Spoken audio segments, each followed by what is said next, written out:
Hey folks, I'm Troy and you're watching TroyTube. I thought I would take a minute to talk about vinyl storage conditions and shelf life of vinyl. We'll talk about vinyl and heat transfer vinyl in this video because they kind of go together in this topic. So stay tuned and we'll be right back to talk about that in a minute.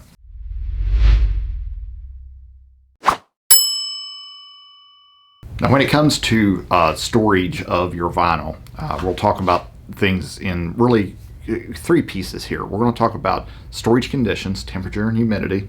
We're going to talk about the shelf life, how long that vinyl is, can just set without being touched and used on your shelf before it's considered, not usable.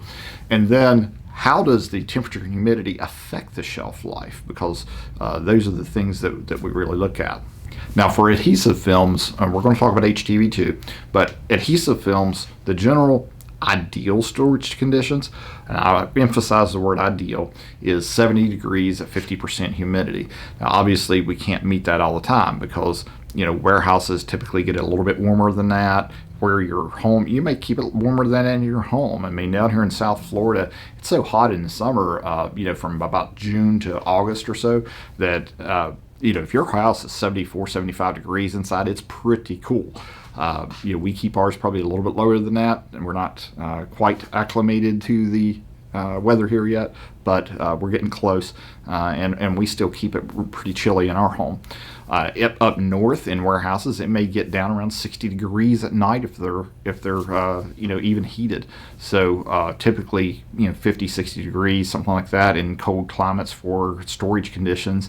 But there are also generally short-term storage conditions too, just like transportation. When it's being transported from the distributor to us, or your order is being transported from us to you, typically it's just short-term exposure, 2 or 3 days usually. It's also usually indoors, it's protected, it's on trucks, different things. So it's not like it sits out in the sun or out in the cold for 3 days while it comes to you. So short-term exposure like that usually doesn't hurt anything. I had someone one time email me about not being able to cut and weed their vinyl very well, and when we really asked the questions and investigated it, we found out that their order had gotten delivered. They were like up in Cleveland or somewhere, and it was winter time, and the order sat on their front porch for like 3 days, and it was 10 below or something crazy. So it ruined their vinyl to be out there that long, because the adhesive on the back of adhesive vinyl is wet. We call it wet adhesives. That's why it's sticky. It's pressure sensitive, but it is still wet. So if it freezes and gets exposed to really, really harsh temperatures before it's used, that will affect it. Now, once it's on something, once you put a decal on a car window and that adhesive is cured, the cold weather is not really going to affect it. Neither is water or heat or anything like that. But while it's still on the paper release liner, temperatures and humidity can have an effect on it. You'll also see this with humidity with curling of your vinyl, or maybe other products. And this is why wood tends to warp too, like plywood.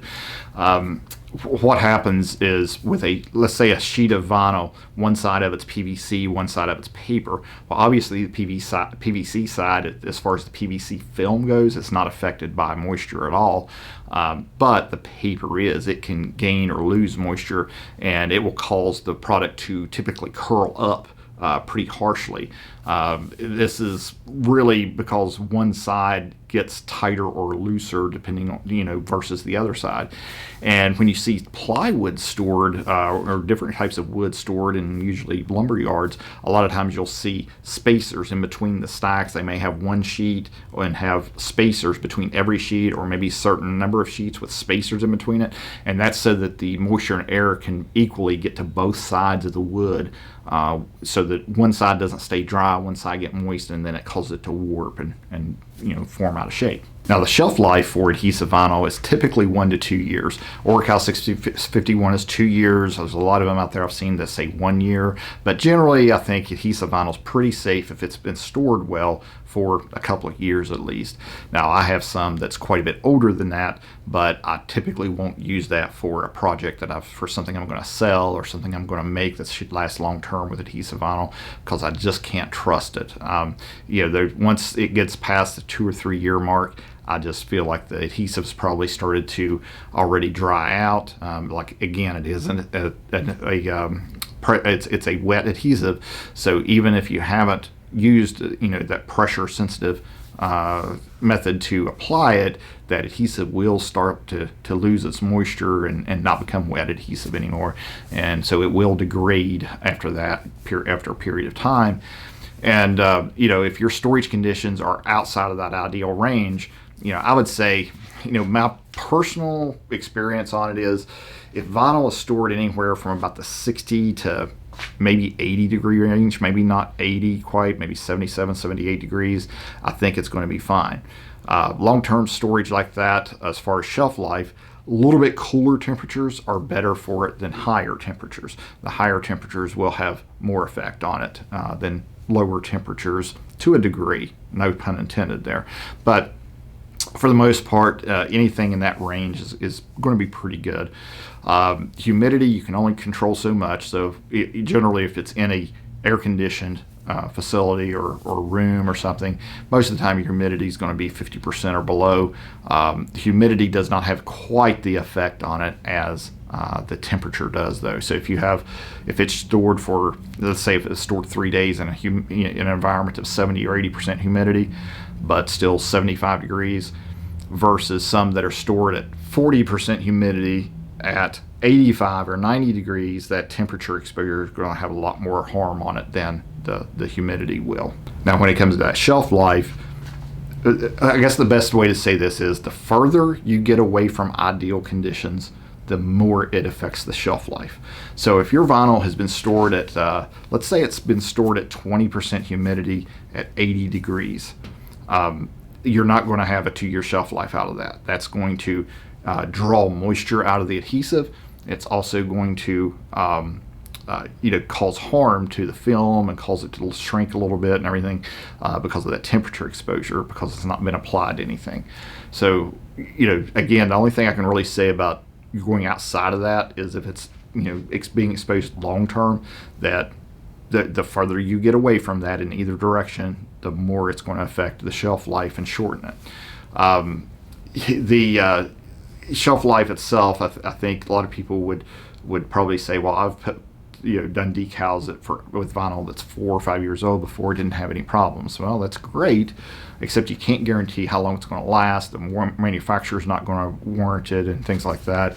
We don't usually worry too much about that in the crafting and DIY world, but it is out there. And if someone has a nice Etsy store and they want to be known for putting out quality products, then they're probably going to keep their stock pretty fresh and purge old vinyl, or put it to the side and use it for experimenting and basic projects and things that they don't really need to worry about the longevity of it. You don't want to sell someone a decal, have them put it on their car, and a year later it's peeling off because the vinyl was already 4 or 5 years old when you sold it to them. So keep those things in mind, and I would try to keep your stock fairly fresh when it comes to that.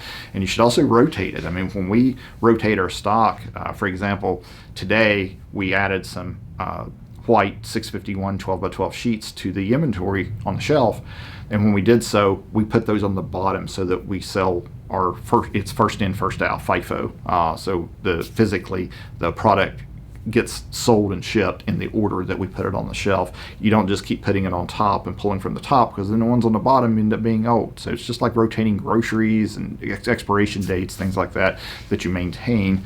And you should do the same thing with your vinyl on HTV. Now I want to show you some examples. Now this was not stored in a harsh environment. It's just old vinyl. This is several years old, and I wanted to show you some examples of what happens. But the storage conditions can affect this and make it a lot worse.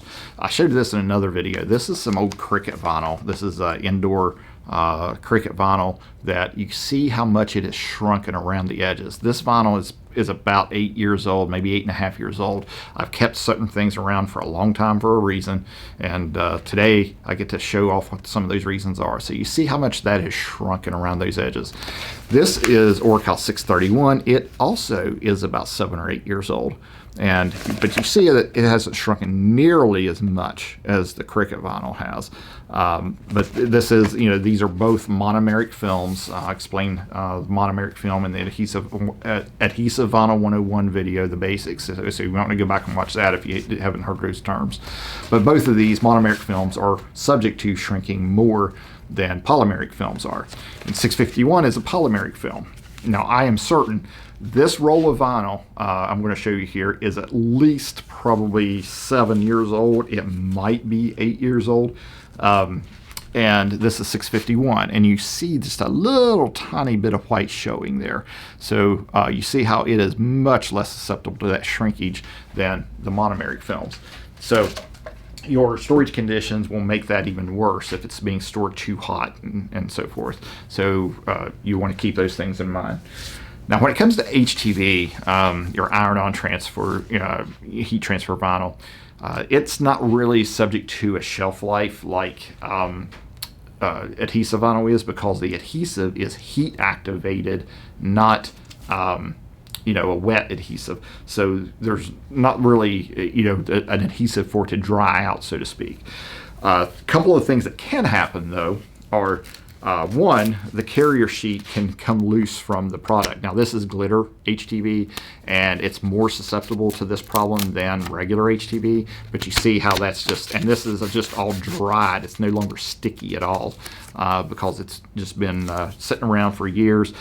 This vinyl here is also at least 7 years old. I've got a stash here that I know what I have and how long I've had it. And this is at least 7 or 8 years old, and it has started to peel off as well. So what happens is the carrier sheet that heat transfer vinyl is on, it's basically like temporary adhesive vinyl. So you have the clear carrier sheet. It has that adhesive on it that when you peel it off, the adhesive stays, or it should stay on the release liner when you remove the HTV from it. That adhesive tends to dry out just like the wet adhesive on Orcal 651 or any of the other adhesive films, because that is a wet adhesive. To give you an example, one of the things that people don't understand about removable vinyl is when you put it, say, on a wall indoors, if you look through the specifications, it'll say removable vinyl, but a lot of times you'll see things that'll say clean removable up to 2 years or something like that. And that's because the adhesive on that film will not completely cure and grab that surface like 651 will after a couple 2 or 3 days. But then after a couple of years, it starts to set up like a cement and becomes a little bit more permanent. So those are the things people don't realize about removable adhesive. And essentially the carrier sheet on HTV is removable adhesive, so it can, because it's wet, it can dry out and start to detach from the HTV. Now, this is my personal opinion, okay? So I'm just going to give you my thoughts on this, and that is that HTV, because it doesn't really have necessarily a shelf life like adhesive vinyl does, I probably wouldn't use any that was more than 3 or 4 years old. If it's been on the shelf and it's been in good storage conditions, that's probably about the max I would do for a few reasons. One, you may have problems with it cutting and weeding, because of that detaching issue. The other issue with that is that over a period of time, by the nature of the product, it does start to break down a little bit, and the adhesive does start to break down a little bit because of just being open to the air and so forth. So keep in mind of that. So what I would say is that for the most part, when it comes to adhesive vinyl, if you've had it in good, decent storage conditions, probably after 2 or 3 years, I would probably evaluate whether or not I would make something to sell or make what would be a long-term gift. With HTV, maybe 3 or 4 years. Those are my thoughts on it after, based on my experience and what I know and how I've studied the stuff. So hopefully that's helpful to you as far as storing your vinyl and HTV. And if you have any questions or comments, post them down below. Hey folks, I just wanted to take a minute to thank everyone for the love, kindness, and support that you've provided to Tammy and I over the past several years. It's been almost 10 years, believe it or not, been 8.5 years since we bought our first Cricut. So we're almost a decade into new careers for both of us. So when you buy great products like Orcal 651, Thermoflex heat transfer vinyl, DPI sub, premium sublimation ink, blanks, any of those things that you buy from our site help support us and our employees families. Don't forget about our subscription and membership, which gives you access to our e-learning courses and also significant discounts on product purchases as well. So if you like our videos and everything we do, click the subscribe button down below if you haven't already. And when you do, click the bell next to it so that you'll get notified when I publish new videos. And then in the video description, there's also links to all of our Facebook groups, our Facebook pages. So joining those groups, liking our pages, leaving us reviews helps us out immensely. And we thoroughly enjoy every minute of this journey along this path with you to bring love, kindness, and hope to the world using your crafting hobby or small business, whether it's been in person, on the phone, or through social media.